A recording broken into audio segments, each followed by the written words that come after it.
Ano ho ba ang gusto ho talagang puntuhin ngayon, no, ng prosecution? Tapos na po, wala nang debate doon sa video authentication.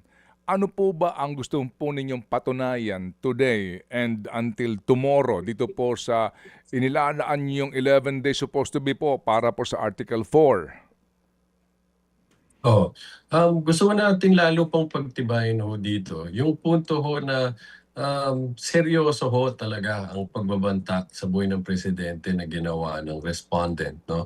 Para makita ho ito is, ipresenta ho natin itong mga law enforcement officers ho na 'to will show na talagang seneryoso ng gobyerno itong pagbabanta, anong kanilang mga ginawang mga hakbang 'no.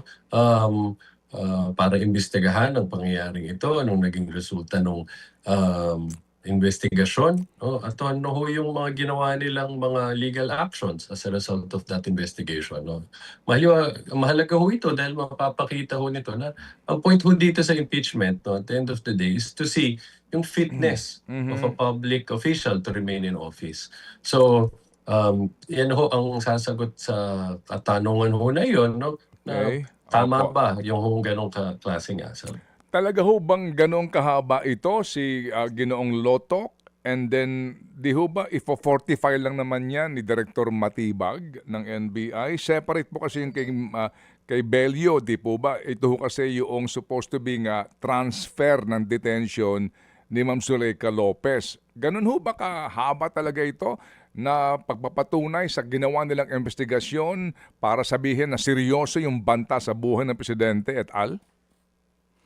Tama ho. Although medyo mahirap pong ma-foresee talaga gaano Aha, katagal 'no, dahil alam okey. ho natin minsan nagkakaroon ho ng mga legal arguments bago Mhm. magsimula or in the middle of it. Tapos siyempre, um, maaaring hindi naman din ho dire-diretso yung pagtatanong 'no, madami din objection sa kabila, which is, okey Okey. parte naman ho yan ng proseso.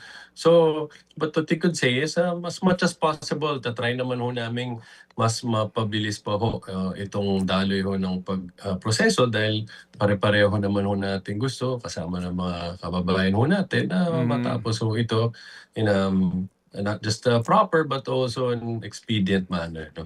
Mga kapatid, patuloy po kayong tumutok sa 105.9 True FM para sa totoong balita, impormasyon, music, and entertainment. Mag-subscribe sa aming YouTube channel at podcast at sundan nyo kami sa Facebook, Instagram, X at TikTok sa True Network PH. Bisitahin din po ang aming official website, truefm.ph. At panoorin din kami sa True TV Signal, Channel 19. Kami po ang 105.9 True FM. Laging true sa'yo, kapatid.